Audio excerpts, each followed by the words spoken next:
함께 은혜 받으실 하나님의 말씀은 창세기 26장 12절에서 25절까지 읽겠습니다. 창세기 26장 12절에서 25절까지입니다. 우리 한 목소리로 함께 읽겠습니다. 시작. 이삭이 그 땅에서 농사하여 그 해에 100배나 얻었고 여호와께서 복을 주심으로 그 사람이 창대하고 왕성하여 마침내 거부가 되어 양과 소가 때를 이루고 종이 심이 많으므로 블레셋 사람이 그를 시기하여 그 아버지 아브라함 때에 그 아버지의 종들이 판 모든 우물을 막고 흙으로 메웠더라. 아비멜렉이 이삭에게 이르되 내가 우리보다 크게 강성한즉 우리를 떠나라. 이삭이 그곳을 떠나 그랄 골짜기에 장막을 치고 거기 거류하며 그 아버지 아브라함 때에 팠던 우물들을 다시 팠으니 이는 아브라함이 죽은 후에 블레셋 사람이 그 우물들을 메웠음이라. 이삭이 그 우물들의 이름을 그의 아버지가 부르던 이름으로 불렀더라. 이삭의 종들이 골짜기를 파서 샘 근원을 얻었더니 그날 목자들이 이삭의 목자와 다투어 이르되 이 물은 우리의 것이라 하며 이삭이 그 다툼으로 말미암아 그 우물 이름을 에색이라 하였으며 또 다른 우물을 팠더니 그들이 또 다툼으로 그 이름을 신나라 하였으며 이삭이 거기서 옮겨 다른 우물을 팠더니 그들이 다투지 아니하였으므로 그 이름을 르호봇이라 하여 이르되 이제는 우리 여호와께서 우리를 위하여 넓게 하셨으니 이 땅에서 우리가 번성하리로다 하였더라.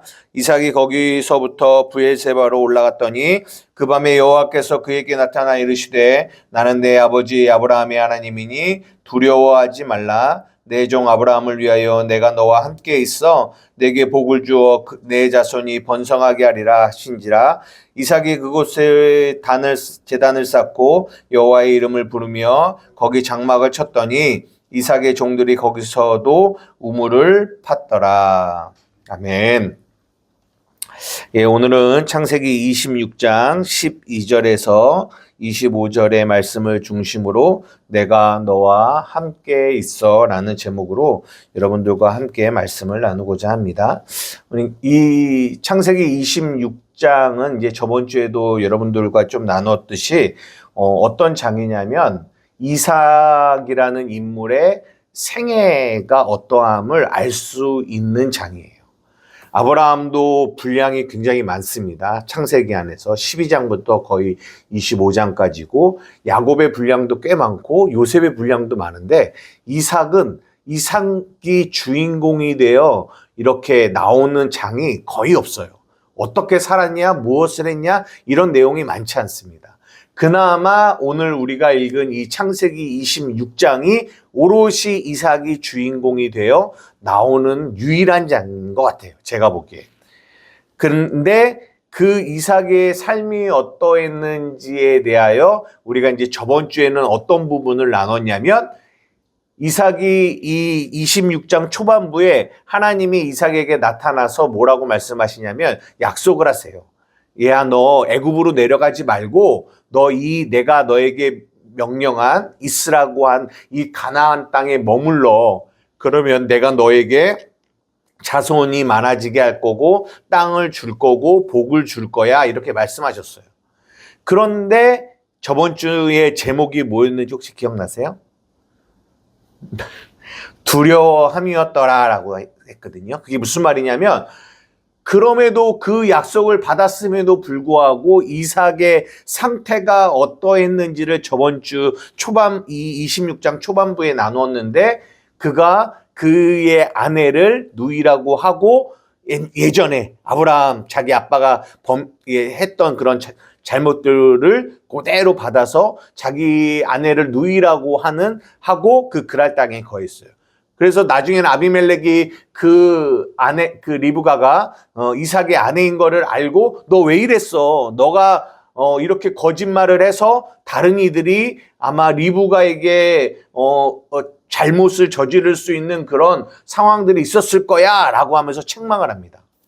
근데 그때 이삭이 뭐라고 얘기하냐면 내가 두려워서 그랬다라고 얘기해요. 두려워. 그러니까 그것을 통해서 우리가 무엇을 보게 되냐면 우리가 하나님의 말씀을 받은 자고 그 말씀을 붙들고 살아가는 사람임에도 불구하고 우리의 삶에는 무엇이냐? 두려움이 있다라는 거예요. 어떤 두려움?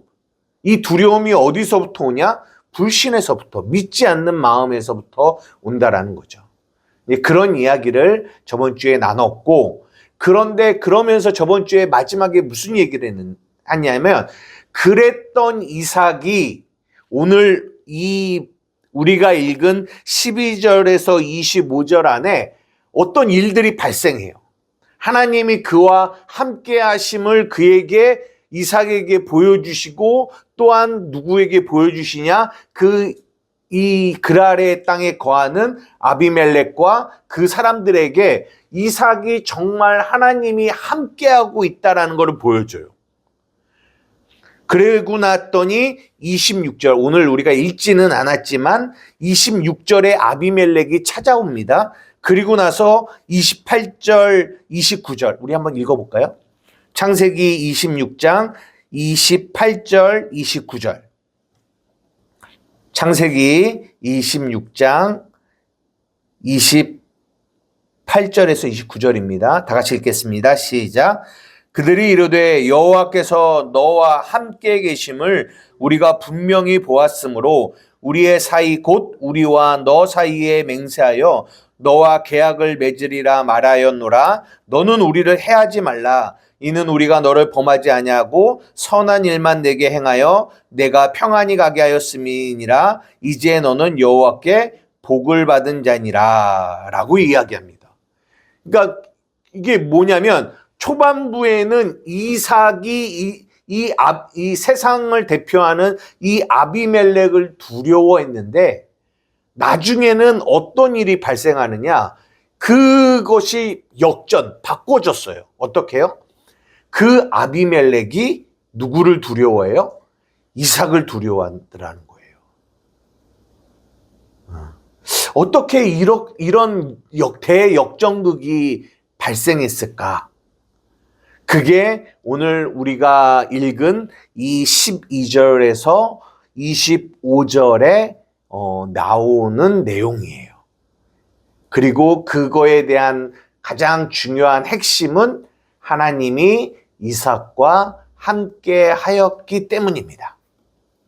그러면 하나님이 이삭과 함께함이 어떻게 나타났는지를 우리가 한번 봐볼게요. 일단은 첫 번째 12절에서 13절입니다. 우리 함께 읽어볼게요. 시작. 이삭이 그 땅에서 농사하여 그 해에 100배나 얻었고 여호와께서 복을 주심으로 그 사람이 창대하고 왕성하여 마침내 거부가 돼요. 이것이 첫 번째예요. 이삭이 그 그랄 땅에서 농사를 했는데 몇 배가 얻었다고요? 100배를 얻었다라는 거예요. 100배를. 그리고 창대하고 왕성하여 거부가 됐답니다. 이것이 하나님이 함께 하심으로 인하여 나타난 모습이에요. 이제 그거를 누가 봤어요? 블레셋 사람도 봤다라는 거죠. 그랬더니 블레셋 사람들이 시기에서 어떤 일을 벌였냐면은 그 이삭이 팠던 우물들을 다 뭐하기 시작해요? 메꾸기 시작합니다. 그래서 이삭이 다른 곳에서 또 우물을 팠더니 또 우물이 나와. 그러면 또 블레셋 사람들이 그거를 또 맺고, 그리고 나서는 또 다른 우물을 파. 여러분, 이 가나안 땅은요, 물이 귀한 곳이에요. 우물을 판다고 해서 우물이 나오는 곳이 아니란 말이에요. 그런데 이삭은 파는 곳마다 우물이 나왔다라는 거죠. 이제 이 본문을 가지고 많은 그 기복주의 신앙을 가진 이들이 어떤 이야기를 하냐면, 봐라, 하나님이 함께 하심이 어떻게 드러나느냐면, 하나님이 함께 하시면 우리는 부자가 된다? 거부가 돼. 하나님이 함께 하시면 뒤로 넘어져도 코가 깨지는 게 아니라 뒤로 넘어져도 금광을 발견하게 돼. 이렇게 이야기를 한다라는 거죠. 이것이 하나님이 함께 하시는 이의 모습이야. 그래서 기복주의 신앙을 가진 이들은 이 본문을 통하여 그런 이야기들을 합니다. 그러면 여러분 잘 생각해 보십시오. 반대로 한번 생각해 볼까요? 그러면 하나님이 함께 하심으로 인하여 얻게 되는 게 저런 부자가 되는 거라면 가난한 자들은 어떤 거죠? 하나님이 함께 하심이 없는 건가요? 또 하나님이 함께 하셔서 이삭은 파는 곳마다 우물이 생겨요. 그게 하나님이 함께 하심의 증표와 같다면, 그러면 이 땅에서 그런 것들이 없이 어려움과 고통 가운데 있는 이들은 그러면 하나님이 함께 하시는 것이 아닌가요? 저 미국의 어떤 교회는 그렇게 붙여져 있다고 그래요. 간판이. 가난은 죄다. 그러니까 그들의 신앙의 어떤 그 중심이 뭐냐면 기복이에요. 기복. 이 땅에서 잘 되는. 정말 오늘 이 본문에 이삭이 하나님과 함께 하셔서 얻게 되는 이런 일들이 정말 그런 거를 말하고 있는지, 우리가 이것을 겉으로 보면 딱 그렇게 보여요. 그런데 우리가 늘 여러분들과 이 창세기를 나누면서도 또 다른 성경을 나누면서도 늘 말씀드리지만, 겉으로 보여지는 것으로 보면 안 된다는 거예요. 그 안에 속뜻이 있다라는 거를 여러분들은 반드시 이해하셔야 돼요. 그렇지 않으면 성경을 어떻게 보게 되냐면 딱 이렇게 기복으로 보게 돼요. 기복주의로 보게 돼요. 그러면 기복주의 신앙이 됩니다. 성경은 그것을 죄라고 얘기하고 그것이 어두움 가운데 있다라고 얘기하는 거예요. 그러면 오늘 이 12절부터 25절에 하나님이 이삭과 함께하는 것이 어떤 모습인지를 우리가 다시 방금 봤던 이 부분을 다시 한번 보려고 합니다. 12절 한번 볼게요. 12절. 12절 보면 이삭이 그 땅에서 농사를 했고 100배나 얻었다라고 합니다. 농사를 했다라는 거는 씨를 뿌렸다라는 얘기예요. 씨를 뿌렸는데 100배나 얻었다. 어디서 혹시 신약인데 어디서 혹시 읽어본 적 없어요?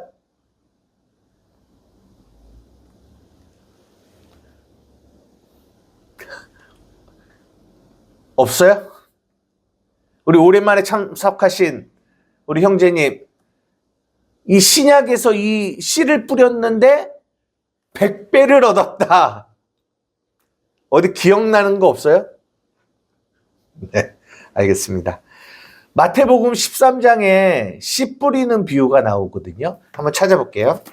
마태복음 13장. 13장에 씨 뿌리는 비유예요.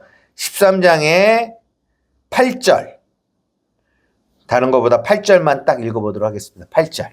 마태복음 13장 8절. 다 같이 읽겠습니다. 시작.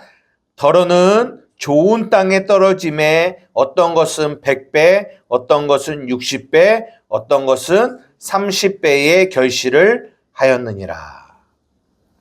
여기서 씨를 뿌렸는데 좋은 밭에 떨어진 씨가 100배, 60배, 30배의 열매를 맺었다라고 얘기합니다. 여기서 오늘 본문에 이삭이 농사하였다라는 것도 씨를 뿌렸다라는 거고 그 해에 100배를 얻었다라고 하는 거예요.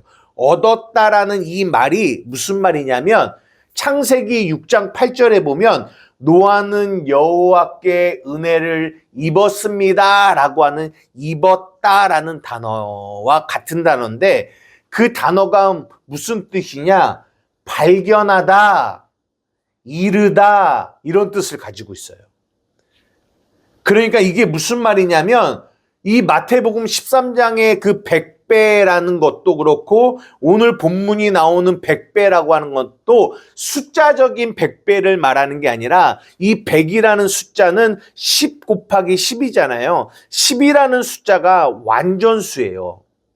그러니까 이 이삭이 씨를 뿌려 100이라는 숫자를 완전함을 발견했다.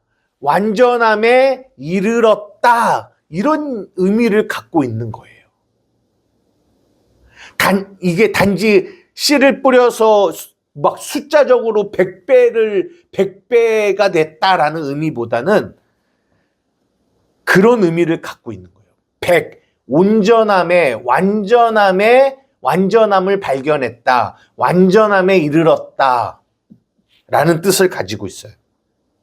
그리고 13절에 보면 그 사람이 창대하고 왕성하여 마침내 거부가 되었다라고 하잖아요. 여기서 이 창대라고 하는 이 말이 이래서 성경이 한글로만 보기보다는 원어로 조금 봐야 되는 필요성을 이런 데서 조금 느껴요. 왜냐하면 그냥 한글로만 보면 우리가 아까 말한 것처럼 기복주의자들이 말하는 것처럼 단지 부자가 됐다 이런 뉘앙스잖아요. 근데 그런 의미가 아니에요. 여기서 창대했다라고 하는 말은 창세기 12장 2절에 하나님이 아브라함에게서 나타나서 내 이름을 창대하게 할게, 이거는 위대하게 해줄게 라고 하는 거거든요. 그리고 창세기 21장 8절에 이삭이 자람에 젖을 떼고 이삭이 젖을 떼는 날에 아브라함이 잔치를 벌였거든요. 그럴 때 이삭이 자람에라는 이 단어와 이 창대라는 단어가 같은 뜻이에요. 그러니까 이 창대라는 말은 결론적으로 자라다, 성장하다라는 뜻이에요. 그리고 왕성하다라는 이 단어도, 왕성하다라는 단어도 히브리 말로 보면 얄라크, 할라크 이런 뜻이거든요. 이 할라크라는 단어가 어디 있냐면 창세기 5장 24절에 보면 에녹이라는 사람이 나와요. 그 에녹이라는 사람이 어떤 사람이에요? 에녹. 어떤 사람이에요? 그렇죠. 하나님과 동행한 사람이에요. 그때 하나님과 동행하다라는 이 말이 이 히브리 말로 할라크라는 뜻을 가지고 있어요. 그러니까 여기서 이 왕성하다라는 말은 무슨 말이냐? 하나님과 뭐 했다? 동행했다라는 얘기를 하고 있는 거예요. 하나님과 동행했다. 그래서 거부가 됐다라는 말도 이 앞에 창대하다라는 이 말과 같이 가다를 쓰거든요. 그러니까 우리가 겉으로만 보면은 그냥 단지 리치맨, 부자가 됐어 이런 뜻으로 보이지만 이 성경의 킹 제임스 버전이라고 있어요. 저 영국에서 킹 제임스 버전. 그게 이제 원어랑 가깝게 이렇게 번역을 한 거거든요. 그 킹 제임스 버전으로 오늘 이 26장 13절을 이렇게 해석을 해보면 이렇게 나와요. 어떻게 나오냐면 이 사람이 크게 되고 앞으로 나아가 성장하여 마침내 심히 큰 자가 되었다라고 나와요. 완전히 우리 한글 성경과 뉘앙스 자체가 달라요. 우리 한글 뉘앙스는 단지 부자가 됐어, 창대하고 왕성해서 거부가 됐어, 리치맨 부유한 사람이 됐어 라고 보여지는 해석이지만 킹제임스 버전은 그런 보여지는 겉에 부자가 됐다라는 의미보다는 속이 성장했다라는 사람, 그래서 위대해졌다라는 의미를 담고 있다라는 거죠. 이 사람이 크게 되고 앞으로 나아가 성장하여 마침내 심히 큰 자가 되었다라는 거예요. 왜요? 하나님이 그와 함께 했기 때문에. 하나님과 함께함으로 말미암아 그 속이 위대한 사람, 그의 속이 성장한 사람, 자라난 사람이 되었다라는 얘기예요. 그렇게 위대한 사람이 되니까 블레셋 사람들이 뭐예요? 시기를 해요. 블레셋 사람들이 그렇게 영적으로 성장한 하나님의 자녀들을 시기하고 미워합니다. 반드시 그래요. 왜? 그들에게는 그 안에 하나님과 함께 하심의 그 성숙함이, 성장함이 없기 때문에. 그래서 무슨 일을 해요? 우물을 흙으로 메꿔요. 여러분 잘 생각해 보십시오. 만약에 블레셋 사람들이 이삭을 괴롭히려면 이삭이 판 우물을 그냥 뺐으면 되잖아요. 왜냐하면 그곳에는 우물이 굉장히 귀한데 정말 블레셋 사람들이 힘이 있으면 그걸 흙으로 메꾸지 말고 그거를 뺐으면 자기들한테 더 이득이 되잖아요. 그런데 뺏었다라고 말하지 않고 뭐라고 말하냐? 우물을 메꿨다라고 해요. 이게 뭘 의미해요? 우물. 우리가 계속 창세기에 우물에 대한 이야기가 나옵니다. 우물은 뭐예요? 하나님의 약속, 말씀을 의미해요. 물은 하나님의 말씀, 예수 그리스도, 내가 생수의 강이다, 물이잖아요. 그 진리의 말씀이잖아요. 그 말씀을 메꿔요. 메꿔. 흙으로. 그러면 어떻게 돼요? 물이 없어지죠. 우물인데 물이 없어요. 그거를 뭐라고 하는 줄 알아요? 갱이라고 그래요. 갱. 갱하면 뭐 생각나는 단어 없어요? 무저갱. 갱. 끝이 없는 구덩이. 그걸 무정액이라고 하거든요. 그걸 지옥으로 표시하거든요. 그 우물인데 그 우물에 물이 없는 것을 갱이라고 얘기해요. 무슨 말이냐? 세상이 하나님의 자녀들에게 그리고 자녀들에게 하는 일이 뭐냐? 물을 메꾸는 일을 한단 말이에요. 물이 없게. 이것이 뭐냐? 우리가 저번 주에 살펴본 말씀이 없는 가랑, 기근을 얘기해요. 하나님의 진리의 말씀을 빼앗아가려고 그래요. 우리의 마음의 진리, 하나님의 진리의 말씀을 빼앗아가면 우리의 마음에 물이 없어져요. 물이 없어지면 어떻게 돼요? 메말라지죠.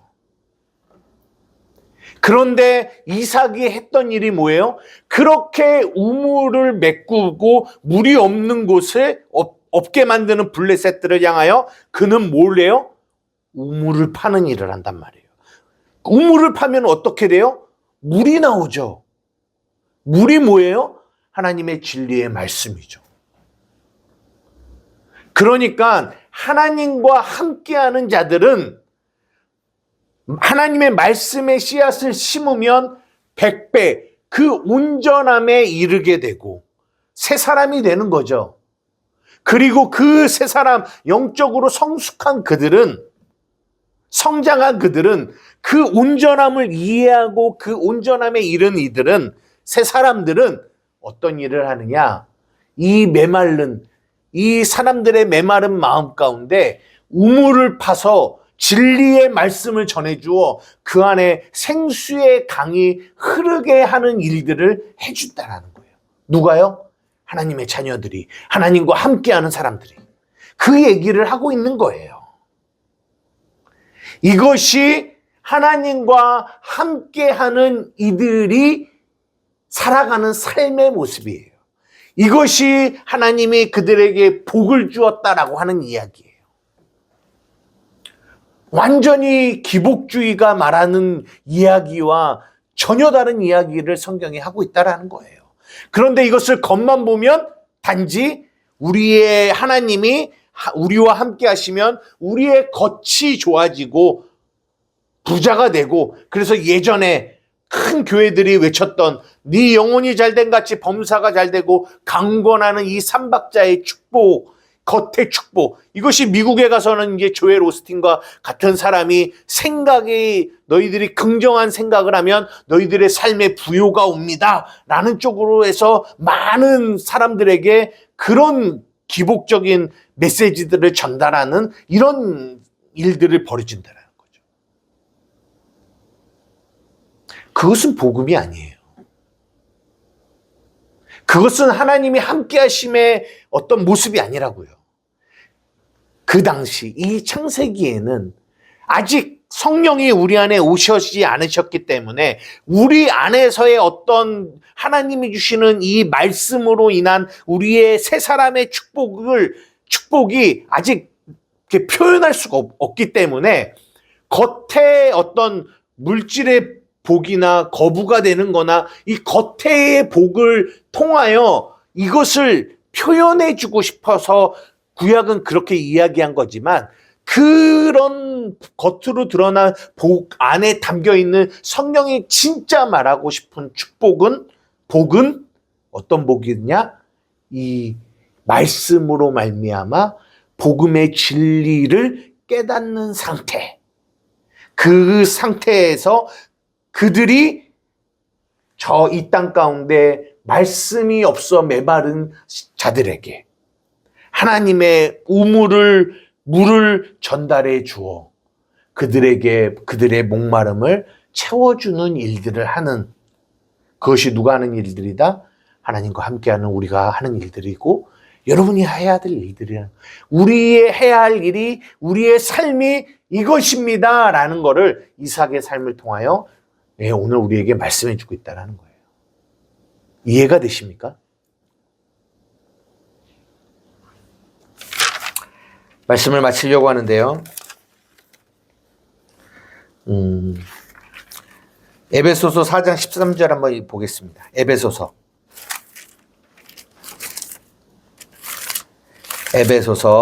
4장 13절.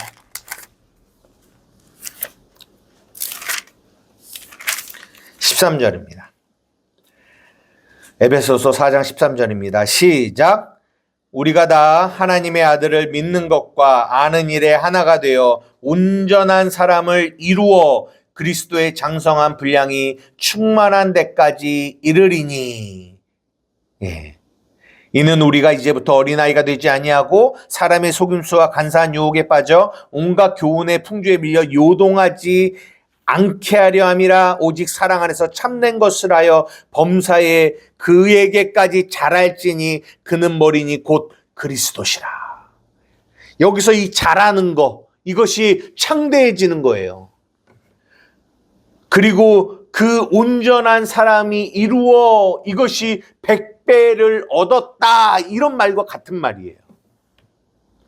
새 사람의 모습을 이야기해 주는 거죠. 오늘 우리가 읽은 창세기 26장 12절 이하의 이야기가 지금 에베소서 이 4장 이 14절의 이야기, 13절의 이야기라는 거예요.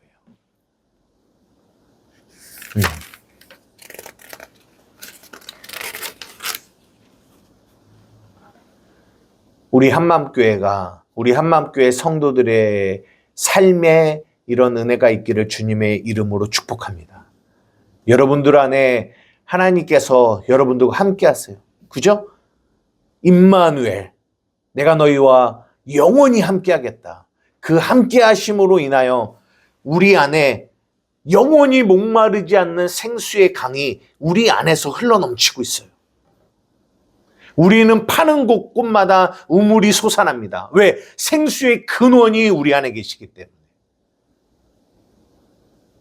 그래서 나중에는 하나님이 우리를 통하여 저 세상 가운데 있었던 아비멜렉과 그런 아비멜렉이 우리에게 찾아와 뭐예요? 화친하자, 맹세하자, 계약하자. 너를 통하여 내가 하나님을 보았다라고 고백하게 만드는 일을 하나님이 하실 거라는 거죠. 그래서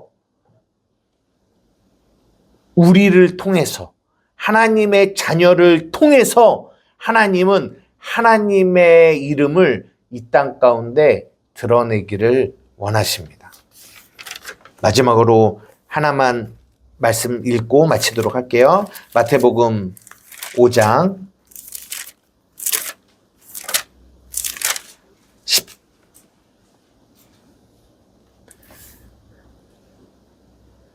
16절 한 절만 읽고 오늘 예배를 마치겠습니다.